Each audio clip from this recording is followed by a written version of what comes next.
bright sunny day, Hare was taking a leisurely stroll through the woods when he came across Elephant. "Good afternoon, Mr. Elephant," Hare greeted him cheerfully. "Good afternoon, Hare. How are you today?" replied Elephant, standing tall with an air of self-importance. "I'm just fine, as usual. But today, I want to show you something," Hare said, his voice full of confidence. "Even though I'm small, I'm actually more powerful than you." Elephant burst out laughing. "You must be dreaming, little Hare. What nonsense are you saying?" But Hare, staying calm, replied, "I'm not joking. I want to prove it to you by challenging you to a tug-of-war." Elephant chuckled even harder. "This is the craziest thing I've ever heard, but if you're serious, well, then you must have lost your mind." "Tomorrow, I'll show you the truth," Hare said with a grin, and off he went. Hare hurried to a nearby river, where he found Hippopotamus swimming lazily. "Good afternoon, Mr. Hippo," Hare called out. "Good afternoon, little Hare," Hippo replied. "What brings you here?"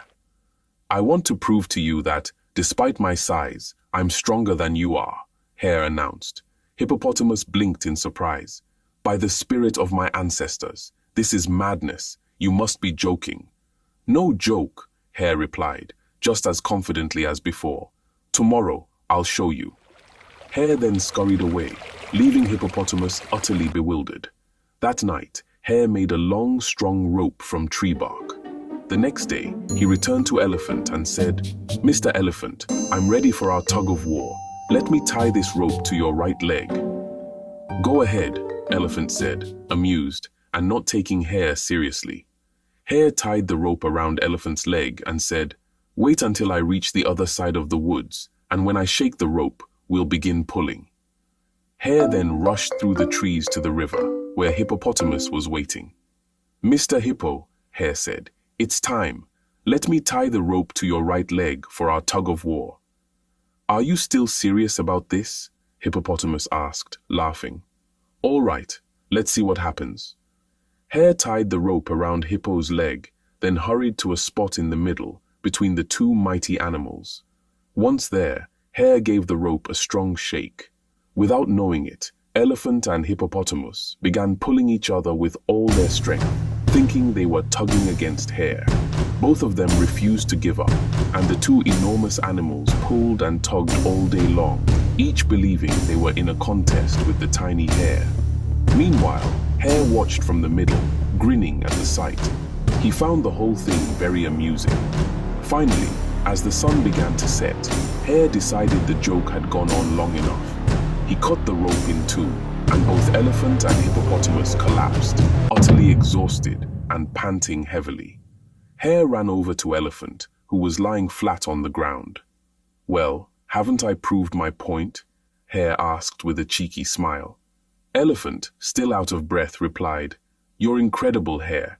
I have to admit, I'm ashamed of myself for underestimating you." Next, Hare rushed to the river, where Hippopotamus was lying in the water, too tired to move. "How about you, Mr. Hippo? Any thoughts?" Hare asked with a grin. Hippopotamus sighed and replied, "Hats off to you, Hare. You've made a fool out of me. I'll never show my face above the water again."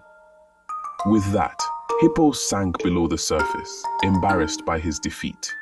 Elephant and Hippopotamus finally run into each other the next day, both nursing sore muscles from their exhausting tug-of-war. They exchange awkward greetings, each thinking the other knows nothing of their ordeal. But when Hare walks by with a mischievous grin, they both suspect that he had something to do with their mysterious defeat. Determined to save face, Elephant and Hippopotamus agree to keep the whole thing a secret. Neither wants to admit they were outwitted by Hare. But as they part ways, a guinea fowl who overheard the whole conversation flies off and spreads the story around the forest. Soon, all the animals are laughing about the tale of Elephant and Hippopotamus, who were bested by a tiny hare's clever trick. Realizing they've become the laughingstock of the woods, Elephant and Hippopotamus can only chuckle, embarrassed, but impressed by Hare's wit. The end. What do you think is the moral of this story? What lessons have you learned? Write it down in the comments.